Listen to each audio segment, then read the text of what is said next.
Hey, welcome to the YouTube Model Builders live show for November 18th, 2017. Just so you guys know, we've been live streaming in an alternate universe for about 15 minutes. I don't know what universe that was, but people really were revealing, what's the word? They were kind of like, we were superstars in that universe, wouldn't you say, Curtis? Yeah. I mean, they really... Well, yeah, we were, yeah. Yeah. They were like throwing, they were trying to get our addresses and telephone numbers, and they wanted us to do.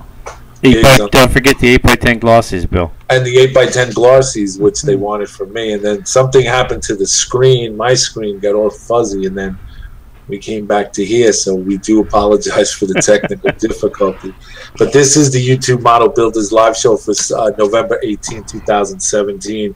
And I'm your host, along with Barry. And tonight we're going to be, we have the privilege and the honor of having Curtis, if I'm pronouncing the last name wrong, because I'm from New York and I destroy everybody's last name. Right. Eustace. Yeah. Curtis. All right. And Curtis Eustace has his own YouTube channel called The Lofty End Scale. And he's with us tonight, and he's the gentleman you see there in the purple shirt. And yep, that would be him. So we're gonna be just talking to him shortly. But before we do that, we need to do a little updating and a little homework. So we need to do some splash pages. Strikeforce Hobby has given us a gift to give away. Unfortunately, we don't have. We may have the photograph. Yes, we have the photograph. Splash page, and I do apologize to Strikeforce Hobbies for that. You did give it to us in plenty of time, and just life gets in the way. Life gets in the way of things, Rue. So I shall swallow the sword for that one, Bill. Well, it doesn't, it is what it is, and it happened. But anyway, let us commence with. Just give me a heads up on who's up first. All right. So the first one we have for the giveaway is Strikeforce Hobbies, Bill. So I've just popped over their image right now. Okay, I believe Strikeforce Hobbies is giving us a 167 scale, if I'm correct. I believe it is a 167 scale. It can go on any, your layout. It's a bulldozer, I believe. Yes. And they'll be giving that away tonight in the giveaways. And again, Strikeforce Hobbies is located up in Canada, and it would behoove you to go to their website at strikeforcehobbies.com and check out their stuff. They got tons and tons of hobby stuff, tons and tons of paint, and most of the guys that are on here, Bob's Trees, Long Shadow Trees is on there, and a couple of other guys that, absolutely. and Dave, I believe Dave Decals are on there, and everybody. So go check them out. But tonight they're going to be giving away I believe it's a Earth Mover in 167 scale. So yep. Want to thank Strikeforce Hobby for that. And our next one up is RMC, Bill. What's the next one, bro? RMC, Railroad Model Craftsman.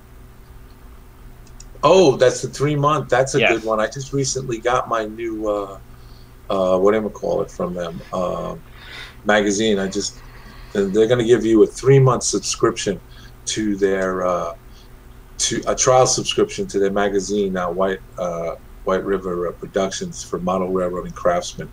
I just got my second issue. I don't know where it is. I believe it's in the bathroom where I do all my reading. How crass is that? And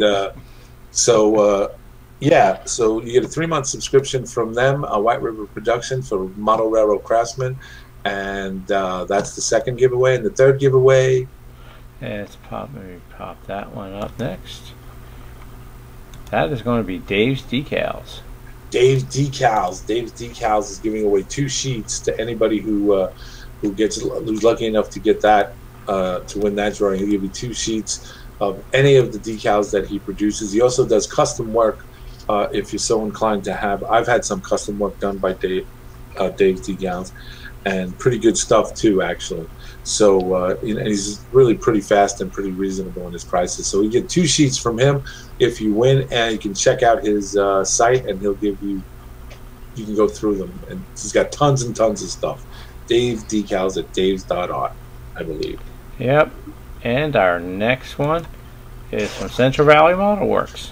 Central Valley Model Works giving away 150-foot bridge plate bridge, actually, and that's from our good friends Jeff and Heather at Central Valley Model Works. This is one of the most coveted prizes that we give away on the show.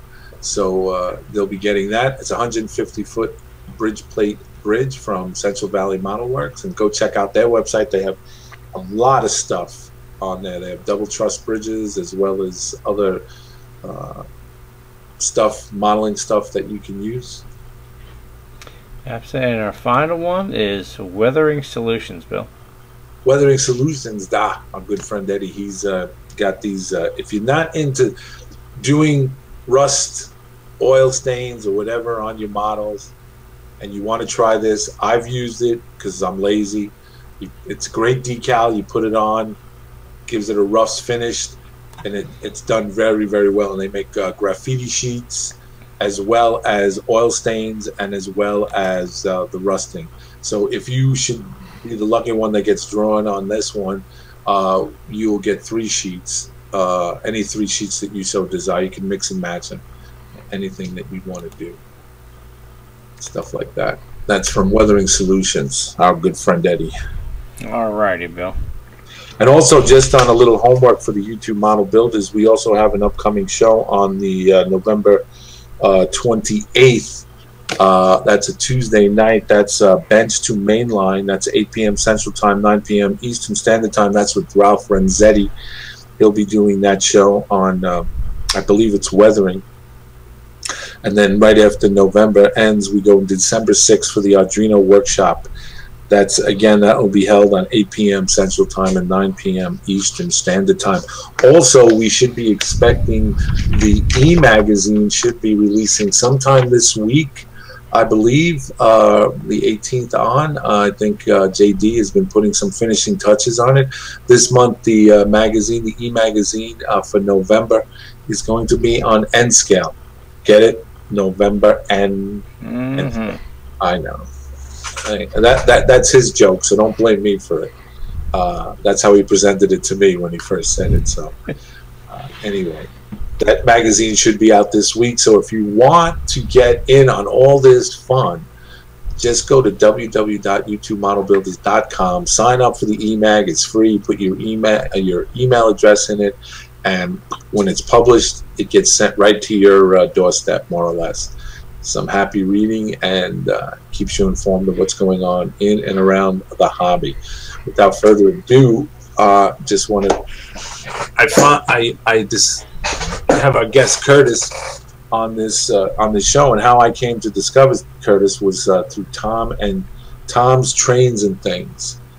As you all know, Tom's Trains and Things does a Monday night shout out, and I happened to catch the show, and he showed a clip of Curtis's The Lofty N Scaler.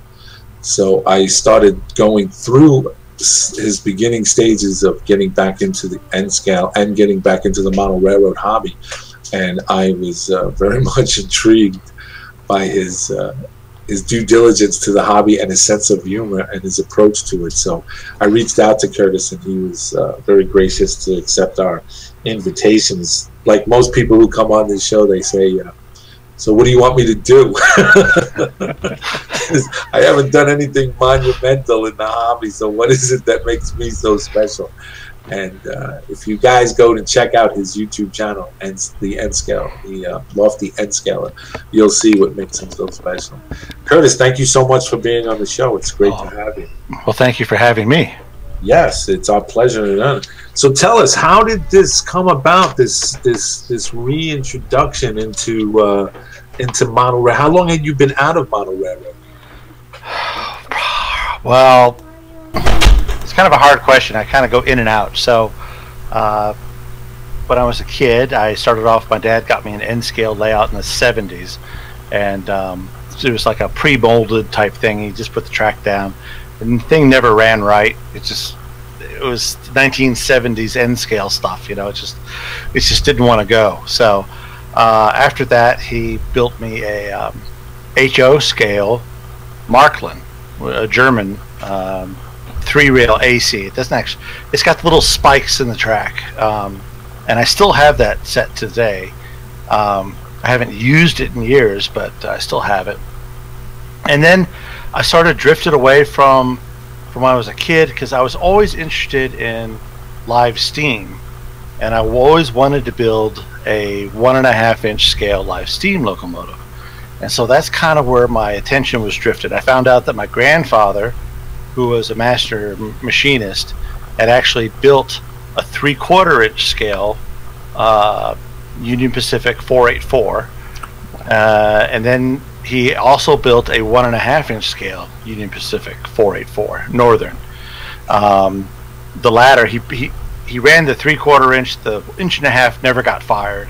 He just completed it and sat in his garage, and he never fired it. My cousin owns it now. But that just always fascinated me, and so I started. I had a rolling chassis to an 040. Then I decided I didn't want to do that. I wanted to do something else.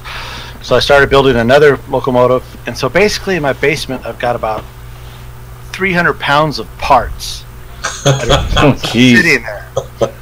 The finished locomotive would be about 600 pounds, 600 to 800 pounds, right? And it's a small locomotive. It'd actually be 2.5-inch scale to the foot that runs on 7.5-inch gauge track.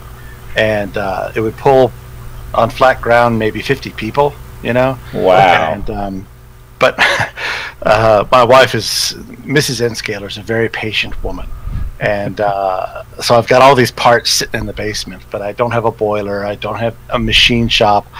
I had some Harbor Freight machines, and they're okay, but they're not very accurate. They're kind of sloppy as far as when you machine, you got to work your way into a part, and I'm not really a machinist, so I've had no formal training, so everything was very, very slow for me, and I just didn't have room anymore for the machines, so I sold all the machines. I kept all the parts, and then I started an N-scale layout that a friend of mine in Germany designed for me. He was a guy by the name of Dr. Bertold Langer, and he writes for the German magazine MIBA, and he and I were corresponding back and forth, and he designed me this beautiful layout for my basement, and I built the initial bench work for it, and that's about as far as that got. It's actually a very, very complex layout, and it's like I think all too often that people start in the hobby, they start too big, right, and then they get overwhelmed by it, and it's just the complexity of it. I mean, you know, we're talking, you know, switches coming out the wazoo, and the wiring was going to be, everything was going to be computer controlled. I wanted to computer control it, and so I just sort of abandoned that. I just really couldn't get behind it. I bought a lot of stuff for it that I'm using actually now, and then we were bouncing between here in Chicago. My wife started working for a company in Chicago, and so we rented a house in Chicago. I still have my house in southern Indiana, so she was bouncing back and forth between Chicago and here. I was bouncing back and forth between Chicago and here, and so then I was like, well, my only time I was really up in Chicago was on the weekends. After I get done work down here, I drive up to Chicago, spend Saturday, and then drive back on Sunday. And then so I got some bench work from Cam Connect and built a big U-shaped layout. And then my friend in Germany again designed me another layout, which I built the initial part to it, and it was running, and it was all computer controlled. But then I just was spending so little time. Well, actually, I adopted a greyhound, and his name is Chase, and he had separation anxiety, and I didn't know it, and I left him at home for about 20 minutes, came back, and the kitchen was flooded. So he panicked when I left, and he tried to go out the window and broke off the faucet on the kitchen sink. And so the poor boy, he's the sweetest dog on the face of the earth, but it flooded the kitchen. So thankfully my layout was in the living room, and it was a flat surface for all our kitchen stuff to go on. So my layout had the microwave on it. It had pots and pans on it, and it sat there for 6 months with all that stuff on it. And then finally the kitchen was rebuilt 6 months later, and I just disassembled it and brought it all back down to Evansville.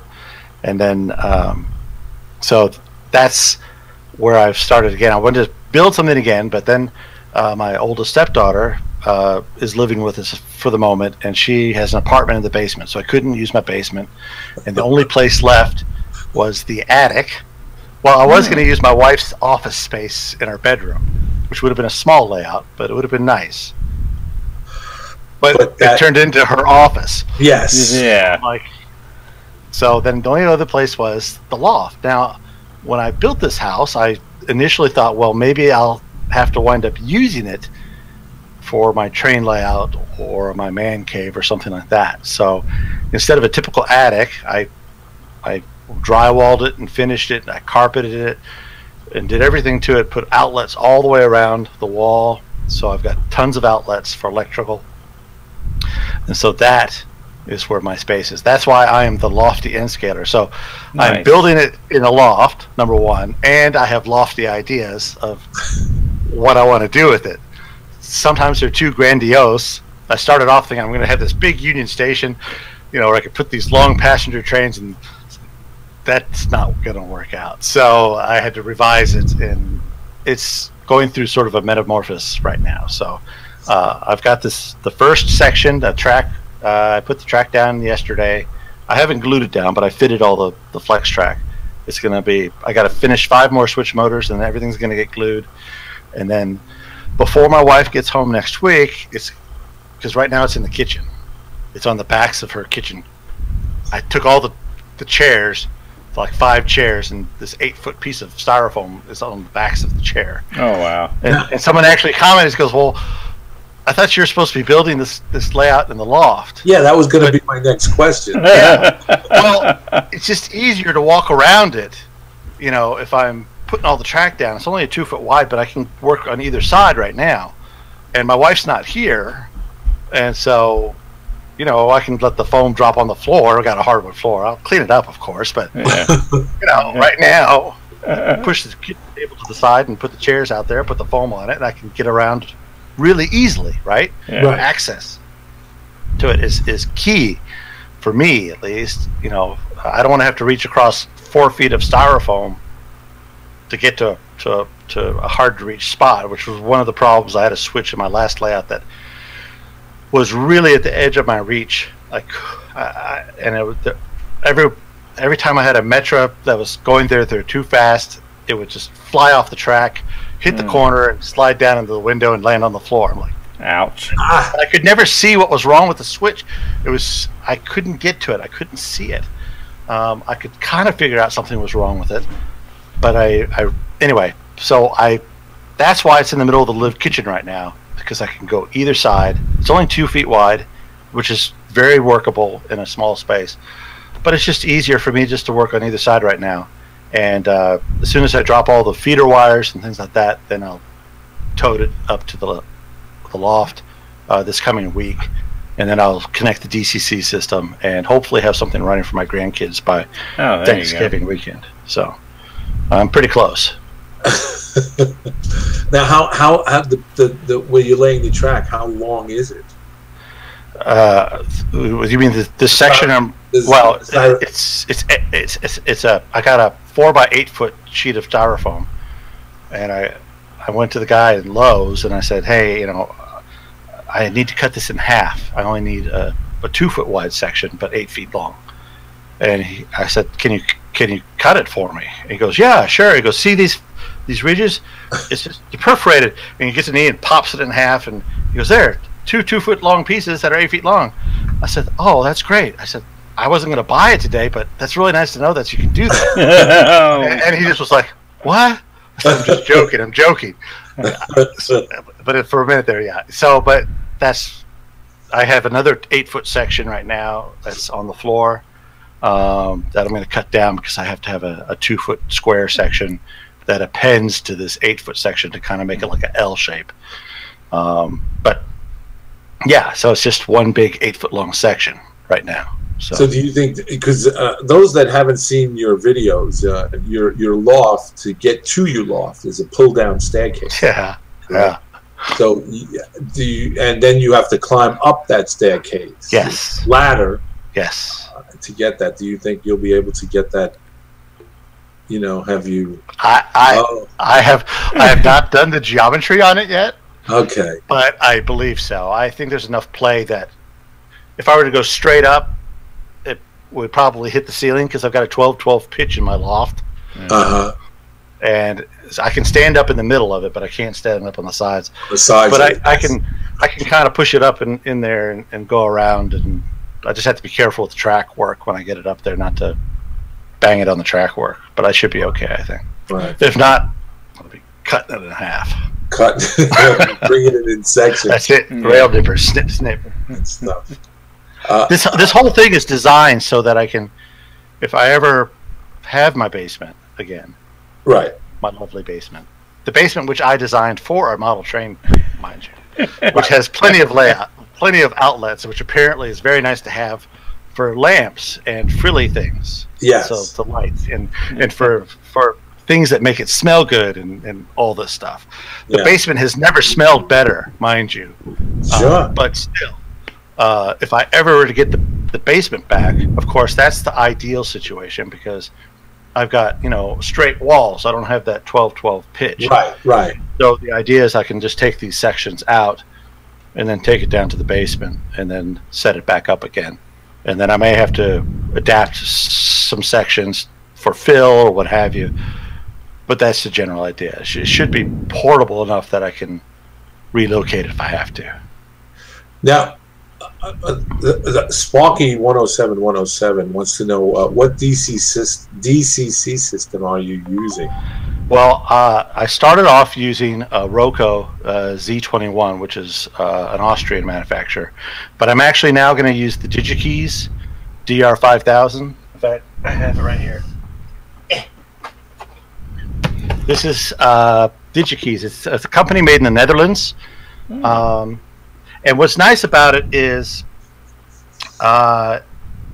it's got every single connection you could possibly want on it. So if I want to run a Digitrax handset, I can plug it in. If I want to run a Roku handset, I can plug it in. If I want to run anything, basically it's compatible with all DCC systems. It just works. So, and I was using DigiKeys with my last system, but I wasn't using their DCC system. I was using their occupancy detectors and a couple their other devices, and they work flawlessly because I'm using LocoNet. But one of the things that kind of irked me a little bit about the LocoNet for like Roku, the Z21, is that it's not compatible with Digitrax LocoNet. In other words, I can't take a Digitrax LocoNet device and plug it into the Roku Z21, and it's because Digitrax, one of the pins has power to it, I think, and so to run a Digitrax like a BDL 136, I think it is that occupancy detector? I think it is. It's 168. Yes, if I want to run something like that with the LocoNet for occupancy detector, I couldn't plug it into the Roku. It would fry the system, or it just wouldn't work. I'd have to have an adapter for it. With the DigiKeys, I can use Digitrax components. I can use, like I've got some German Uhlenbrock detection devices. I can use those. I can use anything I want to. And so if you're a Digitrax guy and you've got Digitrax handset and you want to come and operate on my layout, and you didn't want to use your iPhone, which you could use, and you wanted to use your Digitrax handset, all you do is plug it in, and it works just like your Digitrax system. There was, just before the last update, they said that you couldn't MU locos together, but they did an update, but now the MU works. So everything functions just like you wouldn't know that you're not working off a Digitrax DCC system. Interesting. So we're going to see how that works. They actually sent it to me for free. Did they? So I'm like, bonus, right? So Yeah. Iron Planet Hobbies here in the U.S. and Missouri, they're sponsoring my channel. They're the distributor for DigiKeys. They sent me that unit with DigiKeys in the Netherlands, and so and they're giving me some DCC support too. So Good. So very excited to have that device. It's I'm going to see how well it works. It's also got built-in Wi-Fi. Oh wow. So in other words, I don't have to have, like with my Roku Z21, I have to have a separate Wi-Fi router for it, and then I have to plug that into the Z21, and then. But this has a built-in Wi-Fi system in it. So it's got built-in Wi-Fi, it's got built-in IR system, and then it's got all those connections to it. I mean, how can you go wrong with that? yeah, and the unit itself is, I think, around $200 or less than $200 for DCC commands. Now, I don't know what the power on it is. I haven't looked that up. So if I had a tremendously large layout, I may have to separate that layout into booster sections, which I probably would do anyway. But Yeah. you know, for what I'm doing now, it's going to be plenty good, plenty fun. So Well, it's apparent that some of our viewers are not listening. I don't mean to sound, but he's not from Missouri in the Show Me State. Ron, he got his channel is sponsored by who? Iron Planet Hobbies and DigiKeys in the Netherlands. Iron Planet Hobbies is in Springfield, Missouri. There you go. But they're like the North American distributor for DigiKeys. Right. But you're from Indiana. I am from Southern Indiana. Yep. Right. And the component that you just showed, that's roughly retails for About $200. That's not too bad. No, not at all. ESU just came out with a new system. Yeah, the ESU stuff is beautiful. Yes. I always liked the ESU stuff, and but the one thing I have a problem with the ESU stuff, and it's not that it's beautiful, it works great, it's a fantastic system, but it's number one about expensive. It's between $600 and $700, I think, for the system. But for me, I actually have to have a physical location where I can put that control unit. Right. And with this, I can stick this underneath the layout, and I'm operating it by a computer anyway, so I can either connect to it via Wi-Fi or through a cable, USB cable, or a Ethernet cable. You know, and I don't have to have a table or some sort of mount where I can have to put the whole system, the panel. But ESU, they make a great system, and they have a beautiful remote control system, handheld knob dial. So when you spin the knob on the handheld, it spins the knob on the command station. And if you spin the knob on the command station, it spins the knob on the Oh wow. remote. It's a game changer. It's built on the Android phone system. Right. And it's really beautiful. It's ingenious, but it's like I said, it's a bit pricey, you know. Right. So Right. with the DigiKeys, like for instance, Roku has an app that, you know, it's really an intuitive app for your iPhone or iPad. Well, I can connect with that app. I can use the Roku app on the DigiKeys. So it's like I'm running. I can run somebody else's app on their software, so it works, you know. So Yeah. and my grandkids love a graphic interface. They love they're into their iPods and stuff like that. So they're used to swiping and touching and doing stuff. So it's very intuitive for them to do it. Well, that's who I always give my electronic stuff to, is to the 5-year-old kid across the street, because he knows how to, you know, Yeah. So reboot my system for me. And I'm like, yep. thank you so much, Jackson. I appreciate that. But it's all good. Sparky says that the ESU 7-amp system is close to 500 Canadian dollars. Okay. So that would make it roughly about 6 to 7 down here in the U.S. So.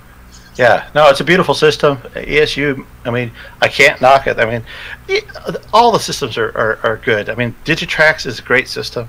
ESU makes a great system. You know, you get some of the European Uhlenbrock and all that. they're all really good systems. It boils down to personal preference, really. Oh yeah. You know, if you're a member of a club and they're running Digitrax, does it make sense for you to have Digitrax? Of course it does, because you know you can get all that support and help to have Digitrax. Yeah. But you know, if your club has multiple, this unit, if you run Digitrax, you can come run your controller on my system, no problem. Right. So Right. it's just kind of interesting. We'll just see how it works out, and hopefully I'm sure it'll work fine. So, but yeah, no, NCE, they make a great system. My only complaint with something like NCE and Digitrax is I really haven't seen much change for 20 years in their controllers and things like that. No. Really like you said, like ESU, they have ones based off of Android system. It's beautiful. It's just a beautiful piece of equipment. But I just really haven't seen that much change in their system. That would be my only complaint. So. Yeah. I stand corrected. Ron Marsh tells me, has written that the 500 Canadian dollars would be about 400 US. Yeah, well, that's a decent price. That's a good price. It is. So. Right. Yeah, that's still, But again, if you're invested in, like myself or my layout, I'm invested in NCE. Mm-hmm. And the guys that come over have their own controllers from NCE, so the plugin to me is quite easy and adaptable for them. Oh, there goes my. Can't have to pay the bill on this camera. I've owned NCE before. You just went bright white there, Bill. Can you hear me? Yeah, I can hear you. Am I back? There you go. You're back. I've owned NCE.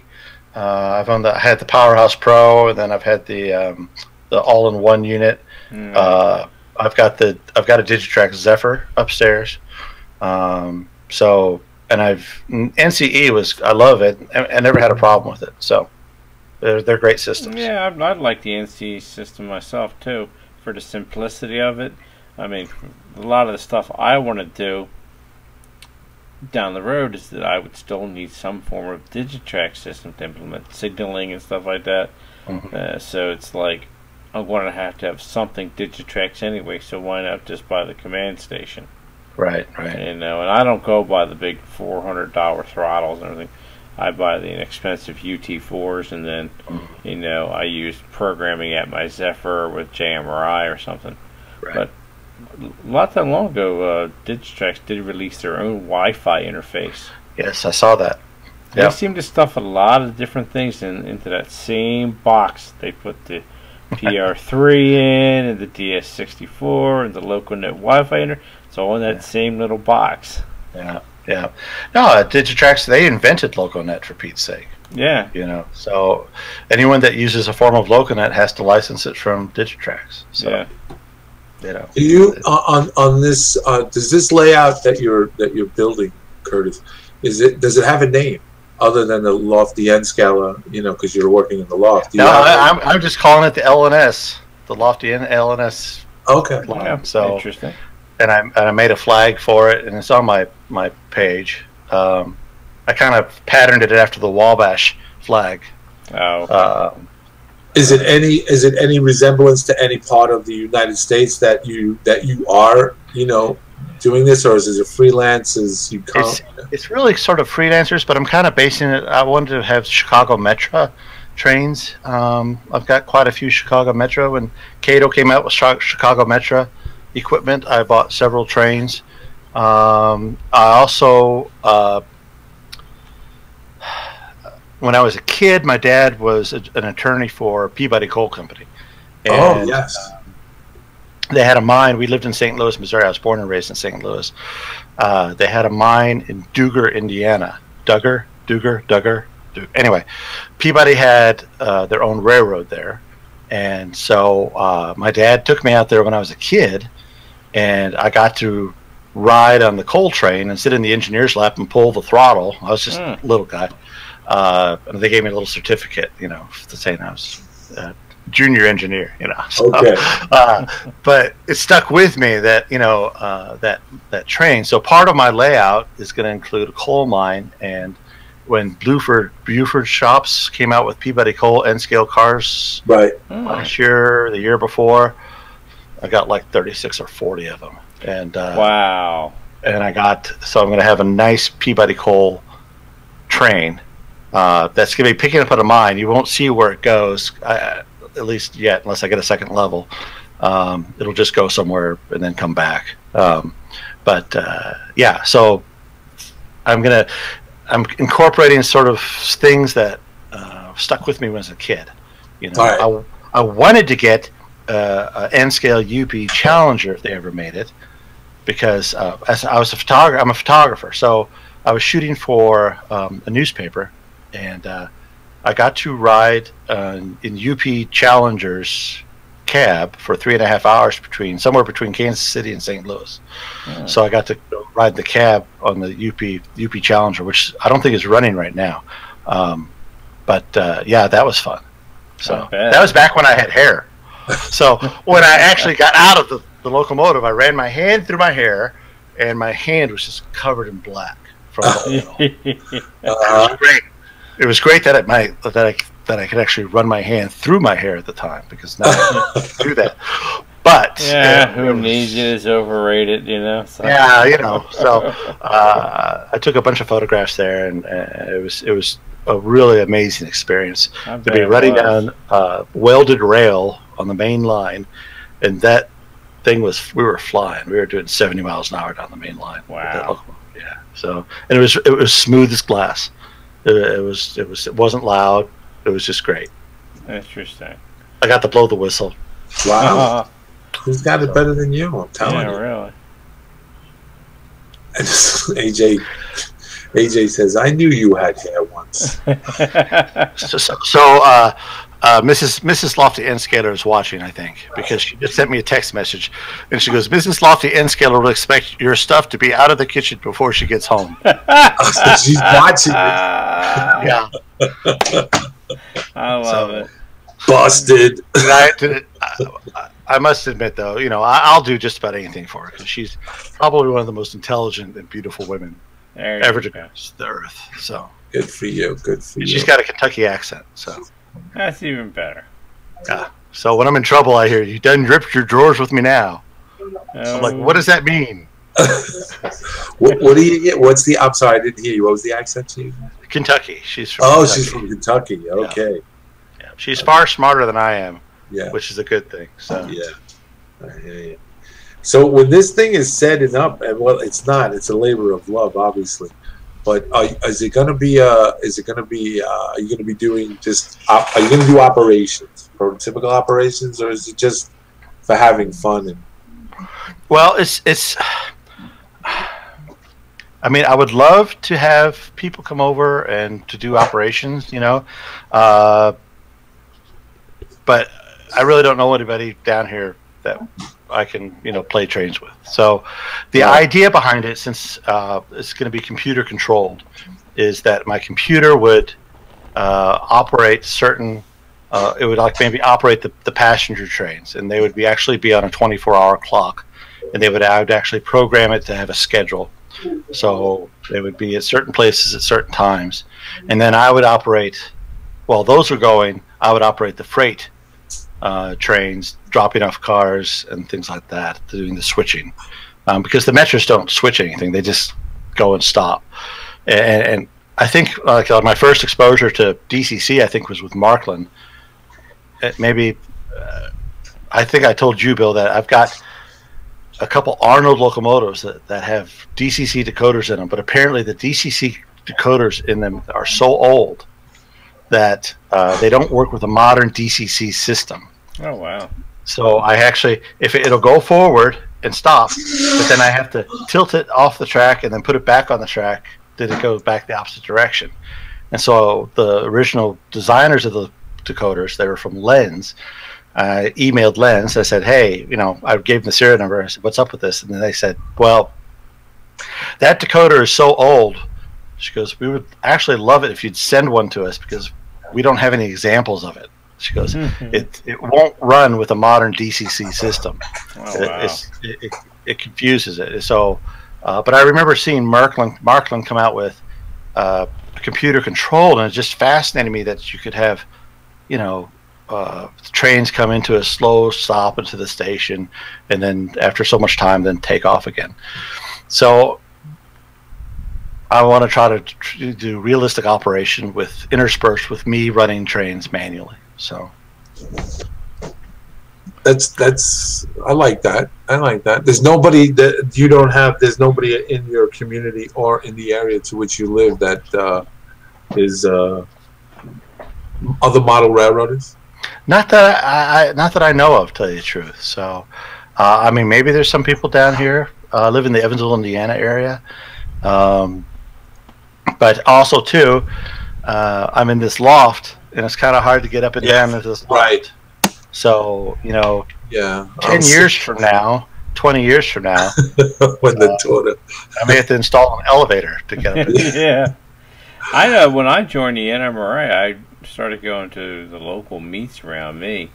I found out there's 4 or 5 other guys right within 15-20 minutes of my house that have layouts. So you never know. You know, if you join the NMRA, just take one of their rail passes for like 3 months or whatever, and see what you go to a meeting, see what you find out. You might be surprised. I'll probably give that a try. So there was a couple questions that popped up in here. One was from Michael Lambertino. He said wanted to know what kind of bench work you were planning on using. Well, right now I'm using Cam Connect, which is a modular bench work that's they make them down in Texas, and they've got a cam in it, and it lines up, and then I can just turn the cam underneath it, and it pulls the sections together and perfectly aligns them. Yeah, I've seen their stuff before. And so I have a bunch of this stuff already. So I'm using what I'm using right now, and then I'm putting 1 3/4 inch foam, 1 3/4 inch foam on top of it. Okay. So the wires will actually come down underneath the foam, and there's a gap between. It's hard to explain. When you get the Cam Connect table, it has a 1/2 inch layer of foam, or you can get it with a 1/2 inch plywood. But I got mine with 1/2 inch foam. I take that little 1/2 inch foam out. The wires are going to go underneath there, and then through a hole in the bottom, and then I'm going to have a shelf or a drawer where I'm going to put my electronics. Okay. So I don't have to crawl up underneath, because these tables are short inside this loft. The top is only going to be like 22, 24 inches tall at the most. So, you know, my wife may have to come and pull me up off the floor if I get underneath there too long. So I want something easy where I can, you know, flip out and do the electronics easily, and then either slide the drawer back in. You know, I'll just have to have extra wire that I can have some play in there that I can either flip it out or do this drawer. But yeah, that's what I'm going to do right now. So yeah, I might as well use what I got, right? So exactly. This is true. Dwight wants to know what couplers and for your N scale and rolling stock cars do you use? Well, of course, the Cato Metros. That's all for Cato. But I've got a whole box of, and this is back in my inventory of stuff. And these cars I picked up, and I've got a ton of these things, and I can't remember the name of them. They were like an off-brand car.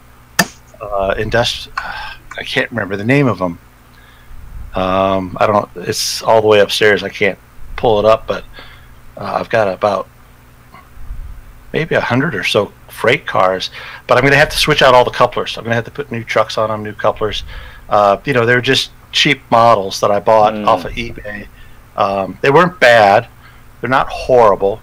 But at the time, they were what, you know. Yeah, it is what it is, and right. I actually contacted Microtrains about, you know, getting new couplers and trucks for them, and they said they made them so I could just stick them on. It'd be no problem. But you know, I'll either use Microtrains or Katie or something like that for couplers. I haven't decided yet, actually. Yeah, well, that's one thing. You know, when you have that many cars, you got to worry about expense and everything. You know. Right. You know, I even have a couple packages of NN3 trucks and couplers. Oh, wow. Because I was thinking about doing NN3 for a while, and I actually had a really like punishment, don't you? I know. Well, I had a couple NN3 brass locomotives that Mrs. Enscaler didn't know about. You know, She she does knows about it He knows it now. But I sold those a long time ago and bought N scale stuff. Yeah. So God. but I was really thinking about doing NN3. But at the time, Markland was the only one that made switches and track because you use Z-scale track. Yeah. And it was a little bit too much cobbling stuff together to make it work type of Right. thing. And, Yeah. That makes, yeah, I know. That's so N scale is a little bit better. It's not as popular as HO, of course, but N scale is good, and it's getting better. And I think that here in the U.S., N scale probably isn't as popular as HO because people have more room. Yeah. People have basements and things like that they can spread out a little bit. In Europe, they don't have room, so that's why Z scale came out, and that's why N scale is very popular over in Europe. Yeah. well, But I love H scale. I love all the scales. There isn't a scale that I don't like. well. So Sparky 107 says, he says, maybe I'm an old school, but part of having a layout is running the trains. Doing it all by computer, well, take all the fun out of it and we'll be programming on the computer. To a certain degree, I agree with you, Dave. I think guys our age who, I think what the hobby is trying to do is get the guys who are into the electronics end of it, the DCC system that came out. I remember back in the early, I had my first layout downstairs in the basement. DCC was starting to come out, and they had micro cameras for trains to run in the first car so that you could see your train go around. So I think they're trying to attract that kind of, the following as, the newer guys to come in. Guys like myself, I'd like computers, but I'm not a big, JMRR guy or, the Adreno thing. It's not that I'm against it. It's just not something, I want to put my time and effort in. What I'd rather be doing is, well, here's the way I look at it too, though. So okay, go ahead. I'm the only guy running it. So how many trains can I run at one time by myself? Yeah, exactly. So that's where the computer comes in, where I could have 4 or 5 trains running by computer, and then I can take my one train and intersperse it amongst those trains. And the computer will make sure that nothing crashes. So in other words, if I step out onto the main when I'm not supposed to, it's going to give a red light to another train and make it stop. Now I may screw up its schedule, but it'll prevent, in theory, okay, a collision. So in a way, I have to adhere then to a schedule and work within the other train schedules. So yes, there is sort of a learning curve, and the software I'm using is Railroad & Co. Software, which is free-walled, and I'm using the gold version, which is very, very, very, very complex software.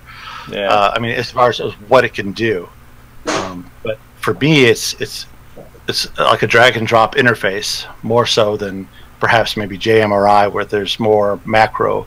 You have to program more macros. Now you still have to do stuff. You still got to understand stuff. There's a learning curve to it, but that's sort of the route I'm going. That's where I'm thinking that I want to be the layout to have activity and to be alive, and then maybe I get my grandkids in there. Maybe they each could run a small freight train or something like that. Right. Yeah. And then I'm going to have signals in the whole 9 yards eventually.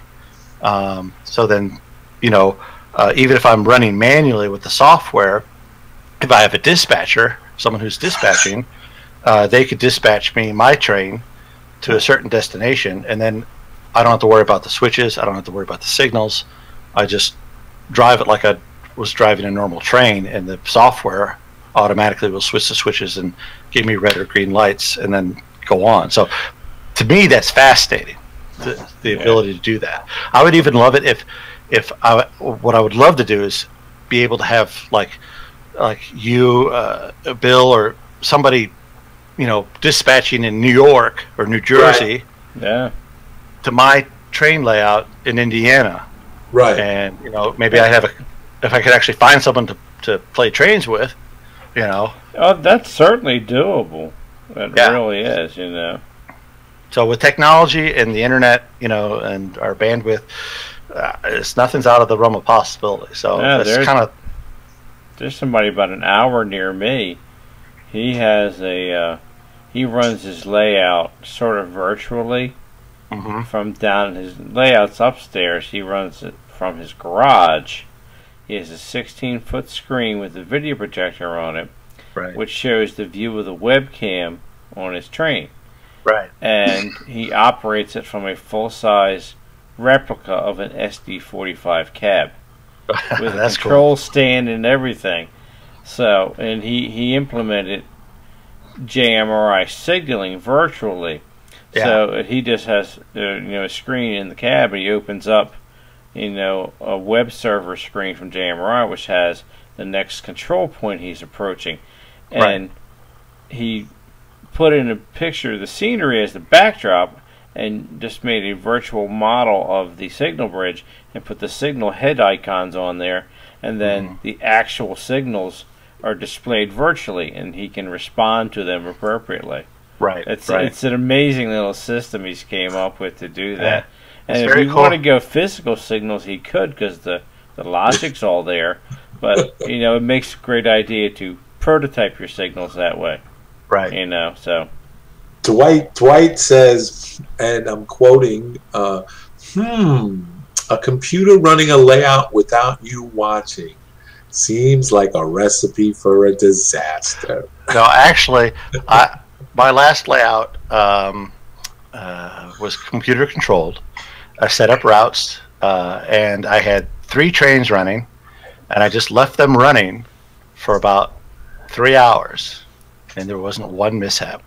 Not one. Not one. now I saw a layout like that was G-scale. It used to be on sort of permanent display at this place called Cold Springs Village in Cape May, New Jersey, and it was huge. It was all G-scale. And literally trains would just go back and forth, and this train would come up to a crossing, stop, this train would go through, then it was just constant movement back and forth through grade crossings and interlockings, and I never saw, we would go there and set up a layout next to it for 2 days. Never once saw that thing screw up. Yep. No, I don't know if he's using like JMRI or what. I think he was using programmable logic controllers to run it electrically, but it was amazing to watch. Well, I could always tell when I had a train leaving the station, because I had a ladder that went into the station, and I was using cobalt switches. And the cobalts are really loud, I think, and I could hear the ladder switch from the other room. I'd hear all these cobalt switches going, and I was like, oh, jeez. So I knew the train was leaving or going in by just hearing that sound. So if I didn't hear that sound for a while, then I knew something was probably wrong. But nothing.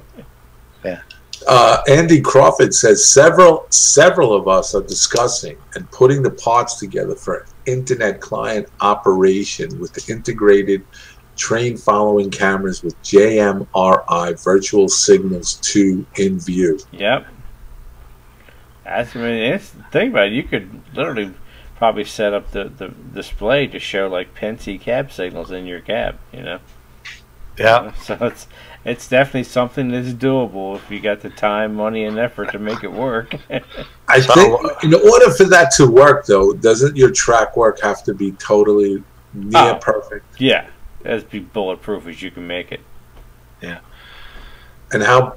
Because Dwight asked, no derailments, no shorts, no couplings, no couplers uncoupling. Nope, no runs, no drips, no errors. I wonder if my wife would let me take out the master bath and put in a cab of a locomotive instead. Ooh. Oh, ambitious. We have a half bath downstairs, and we can towel off. I mean, come on. Yeah. There you go. Showers are highly overrated. Yeah. So I'm told. Let's see. Sparky 107 says, doing it that way, you are looking more for the childhood dream to be the engineer. We all wish we could. So how can we see the fun in that? Well, I was an engineer. I liked it.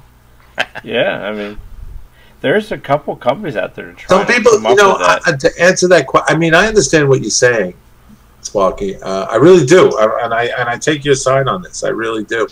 I recently met somebody who out here in Staten Island they do a round robin operational thing, and he just likes to be the dispatcher. He has no inklings or desire to run the trains. He likes sitting at the desk, and he likes doing the dispatch, and he enjoys that. And some people do, yeah. Sparky wants to know, if you do this interstate thing, if you have a derailment, who's going to put it back on the track, and what state is he coming from? It's like what happens if you have an airplane crash on a border of 2 states? You know, what state is responsible for burying the survivors? Well, nobody, actually. All survivors. Well, we're approaching the hour mark here, Bill. So, did you want to run the giveaways again? Sure. I'm just saying, Sparky, keep the conversation interesting. He's saying, I'm saying that would be a fun way to do it, but who would fix the problems? Well, obviously, the one who's running it if I'm helping to run from here to Evansville, Indiana, and I'm doing it on the computer, something does happen, I am sure that the one who would fix the problem would be Curtis. You know, he'd be responsible. It'd be timeout time, because he would say, "Bill, you derailed. You ran a signal, and there would have to be an investigation and photographs. Yes, I'd have to, and paperwork. So I hate the paperwork. Download all the log files from the internet traffic and everything. That's it. Yeah, but I would, I'd have to urinate in the cup and then have it shipped out there, and breathalyze and the whole thing. And the paperwork, Yeah, it'd be a nightmare. Yeah. I had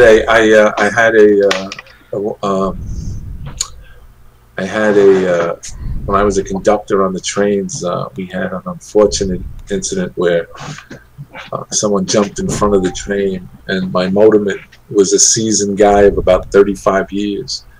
And when they told him to write what happened, he wrote on the report, "He jumped, I dumped." Oh. Meaning he put the train in emergency. Right. So he said, "Well, what happened?" He said, "That's what happened. He jumped, I dumped." End the story. Signed, that's what I'm putting down. And as the lawyers at the transit authority say, dead men tell no tales. Exactly. So Andy Crawford says, one of you should share my contact information with him after the show. I'm about an hour away, and he needs help, Curtis. My wife says I'm beyond help. Well, Andy needs help, and we all know Andy needs help. He is beyond help. He is truly beyond help. Andy, I love you like the brother that I never had, but I still love you. I'm just loving the hat you got on there, Curtis. Oh, the Strasburg Railroad? Yeah. You know that's my favorite railroad. Oh, it's a beautiful railroad. It's beautiful. Beautiful cars, beautiful locomotives. I love it there. I've only been there a couple times, but I go back all the time if I could. So yeah, I'm actually looking forward to when they get the money raised to rebuild Long Island number 39, which is an old Pennsy G5, because they get a 20-year lease to operate a Pennsy locomotive on the line. Really? Yeah. So because they're going to do the rebuild. So I part of my photography, I sculpt light, I paint light. It's kind of it's a different way, and I was trying to get into the Pennsylvania Railroad Museum across the street from Strasburg. Yeah. To get into photograph some of their equipment, but I've yet to work that out. So yeah, they're a little difficult to deal with because it's not so much them as Harrisburg. Well, I have to do it after hours. I have to do the process is done at night. It's done in the dark. So it's multiple. Right. Yeah. So what do you say, Barry? You want to go over the? Yeah, let's go over the giveaways one more time, and then I'll activate the website for a few minutes. Okay. Just so before you know, I had to turn my camera off, not out of disrespect to anything or anybody. want you to see my dirty living room, but my camera's going on the fritz after 4 years of doing live shows and hangouts. It started to look like you were going to be beamed up to the Enterprise, man. Yeah, it's starting to go. So yours truly has got to break down and go through the cushions of the couch and get some money. And there you go. Shake out the, go in the dryer and see if there's any loose bills in there. But anyway, who's up first? All right, so we have our good friends from Strike Force Hobbies. Strike Force Hobbies. They're giving away a land-moving, earth-moving machinery. There it is. Yeah. It's a D77E. It's a CAT D7E HO scale.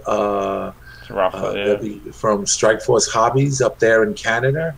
Our good friends. They'll be giving that away this time around, and we want to thank Strike Force Hobbies for all their involvement in the YouTube Model Builders Live Show. Greatly appreciated. Absolutely. Go check out their website. They got tons of stuff up there for sale. Tons of stuff. Everything from books, DVDs, you name it, they got it. Absolutely. So. All right, next up is Railroad Model Craftsman. Railroad Model Craftsman is letting us let you guys get a 3-month trial subscription to Railroad Model Craftsman. I just recently purchased my subscription to these guys, and I kind of like the magazine. I like the way it's laid out, and it's got some pretty interesting articles in it. So you'll be getting this for a free 3-month ride, and if you like it, subscribe to them. Absolutely. And thank you guys at White River Productions for helping us out here at Model Builders Live. All right, next up is our buddy Dave from Dave's Decals. Dave's Decals. Dave has been with us basically from the very beginning. Anybody who wins this tonight from Dave's Decals will be getting their choice of 2 sheets. Go look on his website at daveart.net and check out what he's got. He's got tons and tons of this stuff. I'm telling you. And he also does custom work too. If you're interested in getting custom decals made for your layout, he's done a few for me. He recently did a Felice sign that I photographed off the side of a building in Brooklyn, and I sent it to him, and he was more than happy to do it, and very reasonably priced too. There you go. Don't forget to check out those onion skin newspaper replicas he prints in scale too. Oh yes, very good stuff. And he also has weathering powders as well. So check his stuff out, models and decals and other stuff. I love this stuff. All right, so up next is Central Valley Model Works. Central Valley Model Works, our good friend Jeff and Heather. Also, just a shout out here to Jason. If you're listening, I got in contact with Central Valley Model Works. They never received the information, so that's on me. I apologize. I sent them your new address, so you should be getting your bridge from last month's prize from them shortly, if not this coming week, because of the holiday here in the States, or early next week. But you'll be getting it. Punch plate. CVMW.com will be giving away this punch plate bridge kit. It's a 150-foot HO scale punch plate bridge. And you can go to their site, and they have tons of other stuff. They have a double trestle bridge. This stuff is really good. This is the kind of a bridge where you really got to put it together yourself. Yeah. And you got to do a little sanding, a little this, a little that. But the finished product is exceptionally absolutely great. And our final giveaway is from Weathering Solutions. Weathering Solutions, our good friend Eddie. Weathering Solutions is giving away 3 sheets. If you're able to win this tonight, you'll be getting. You can have a pick of any 3 products from their website. They have oil spots, graffiti, rust spots, oil runoff from tankers and everything. If you're lazy like me and you don't want to do the time for the weathering, and you don't have the cash to send it out to get it done, and you want to get it done, these are the sheets you want to go for, because they realistic if you do them properly, you know, putting decals, or as our friends in Canada say, decals.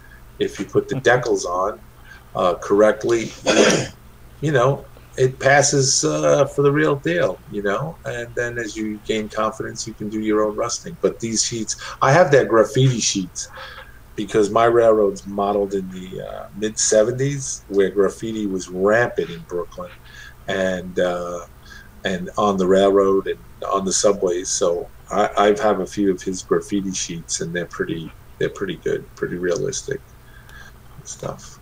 And that's it on the giveaways. All right, so I'm going to go in now and I'm going to activate the page.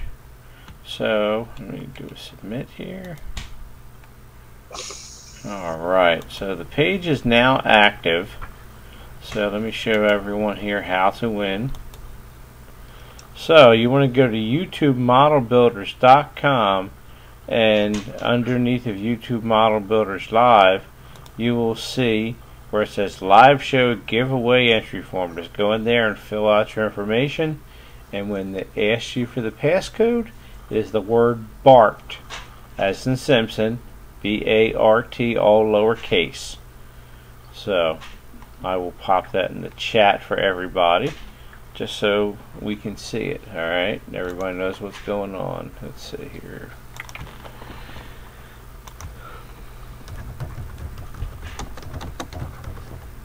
Password is BART. So we're all up and live. Go fill out your entry, folks, and get on in. I'm writing this down in the thing. Password is lowercase BART. Yep. Bay Area Rapid Transit. There you go. BART. The Simpson train. There you go. So that's the password. So it's now open to the viewing public. Yes, it is. Now, come on, let's go back to my page so I can keep an eye on everybody. Make sure there's no double dippers out there. Yes, we do keep an eye on everyone. So, going forward here, how long do you think before you get all your track laid, Curtis? Any clue? Well, it depends on if I can work out a second deck or a third deck. It Wow. might be, I'm thinking about a helix somewhere. I just have to knock out a wall or two, but a nice cut a hole in the roof and put a dormer in would be really nice. There you go.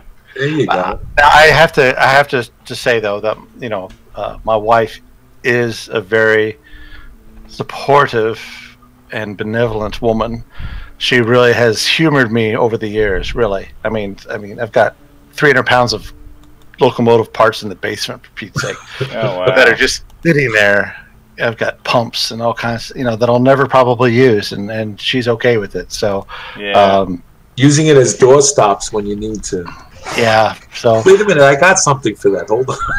yeah. Here's 70 pounds worth of wheels. So There you go. she's has always been really supportive, and I'm lucky to have her, really. And I'm not just saying that because she's watching the show. I really do. I do mean it. I do. No, glad you're honoring your wife. Yeah. So I would say that if anybody wants to contact me, they can feel free to contact me on Twitter or via email. So my Twitter handle is LoftyNScaler, and my email is theloftynscaler@gmail.com. So there you go. if you ever, this is a hobby that is shared among people, and there's a community definitely to it. And any way that I can help anybody out there, just let me know. So that's a good, that's a pretty good thing. I would make a suggestion that if you have a piece of a metal sign or something that's railroad related, hang it up in the room, and whoever comes to visit you, just have them sign it. Okay. There you go. I have an old Well, I'm gonna, after the show, I'm going to run down to the CSX main line. I'll be it'll take me about 20 minutes. Yeah. Today, man was caught defacing the CX. Yeah. In the Vandenberg County Jail is a man who is taking down the crossbucks. CSX main line is actually just like, I originally was going to do something CSX based because I've got a CSX main line. Like, I don't hear it anymore, but when people come to visit, they can always hear the train horns going because they're coming out of Howell Yard and going north along US 41, and there's a train like every so many minutes, and they're just flying down that thing. And but I didn't. Norfolk Southern runs around here too, and I'm basing the coal mine area off of where they pick up coal just north of here in Princeton, Indiana. But so I got lots of trains around here.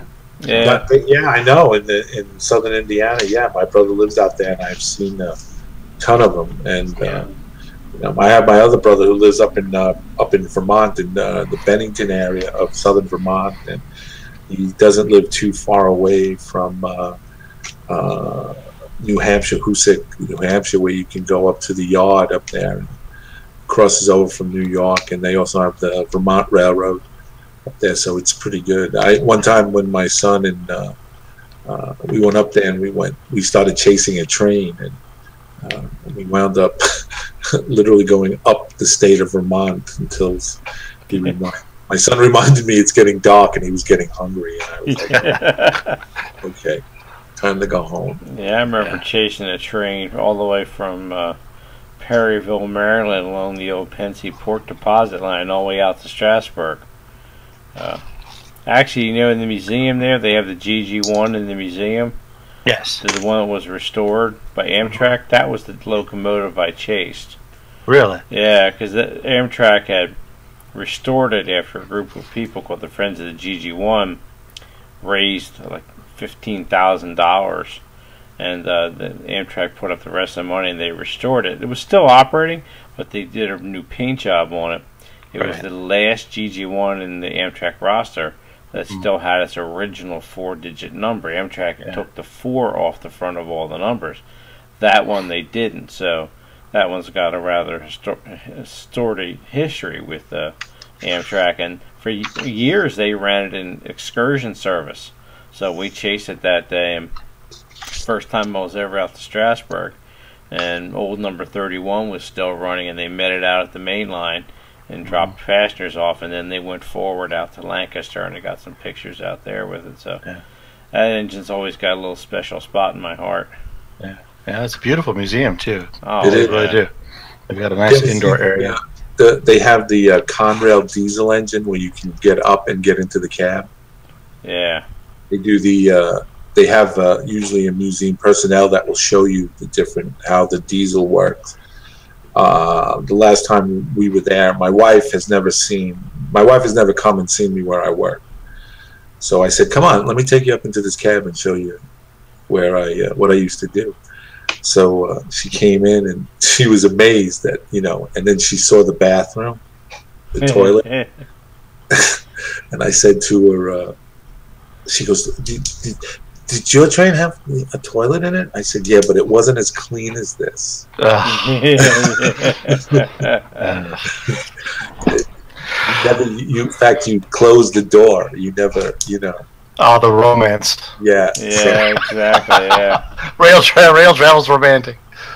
What Sparky wants to know, Curtis, when you get your dream layout done, how big is it going to be? If it ever gets done, the loft area is like I can't remember the exact measurements offhand. I want to say it's like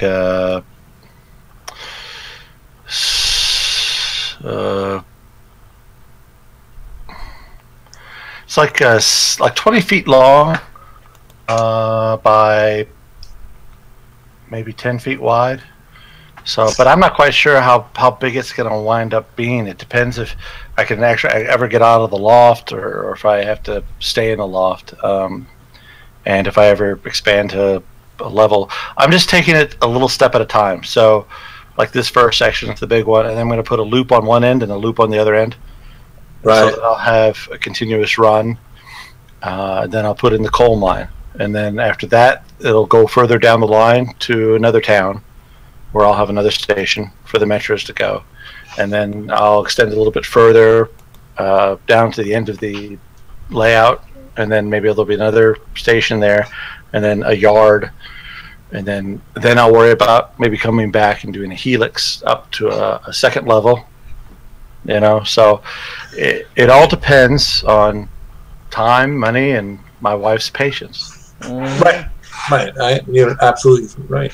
I would encourage all you guys out there who who subscribe to YouTube and you have your own YouTube channels to go check out the Lofty N Scaler.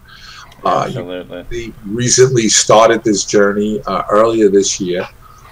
Again, he starts out with his videos. First and foremost, are well done, very well edited, and very entertaining. There's a lightheartedness to his videos, and he doesn't take himself too seriously, but he takes it serious enough where you learn something and you walk away with something.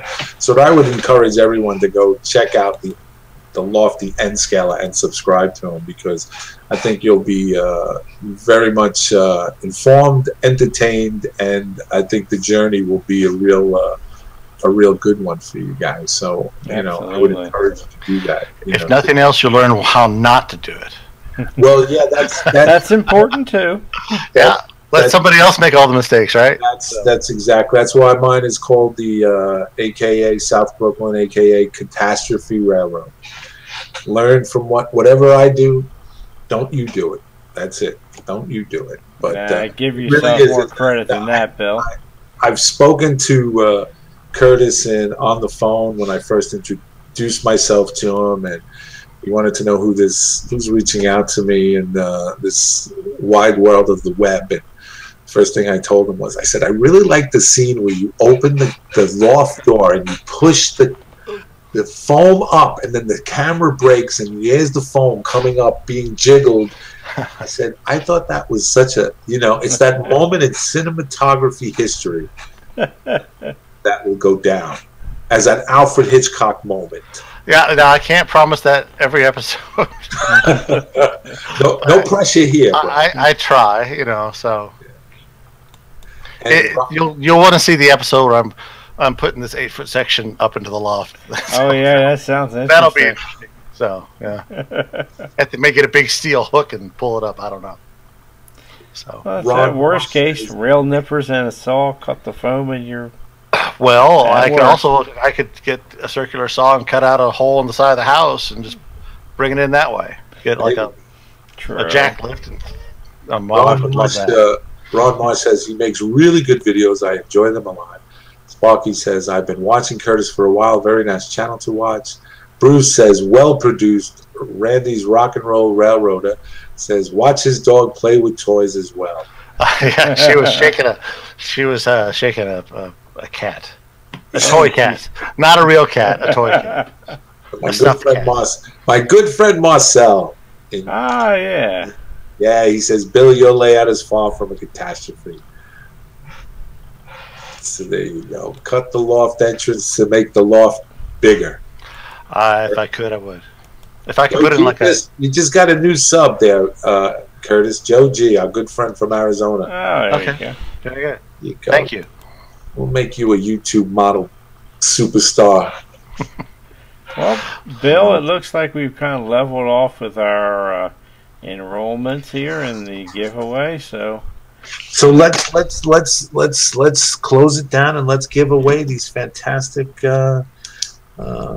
prizes. All right, so time to hit the magic button here. Da-da-da-da-da. Good luck to you all.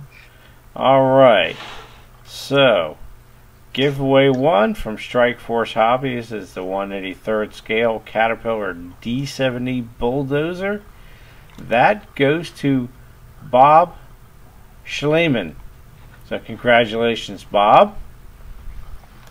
And the next giveaway, the 3-month subscription to Railroad Model Craftsman, that is going to Joe Geraci. So Joe G's getting that one. Joe G. Nice. And our third giveaway is from our good friend Dave at Dave's Decals. And that is going to Curtis Hunt. So congratulations, Curtis. And then our next giveaway is the fabulous 150-foot HOR N-scale punch plate bridge from Central Valley Model Works. That is going to Martin Jenkins. And where's my mouse going? Okay, the last giveaway from Eddie Bauer of Weathering Solutions, his decal set, is going to Craig Giusto. So congratulations to all of our winners tonight.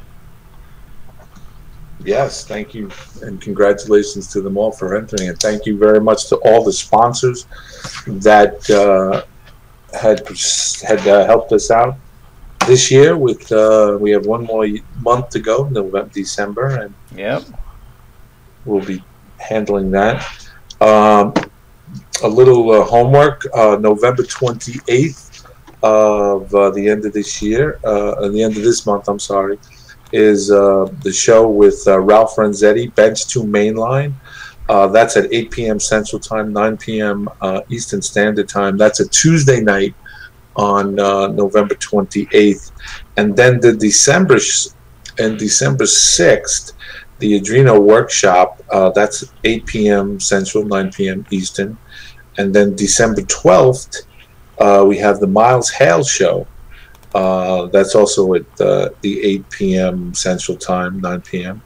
And then December 16th, I'll come back to December 16th. December 20th, we will be doing Into the Locomotive Shop with Joe Desmond. I just want to apologize.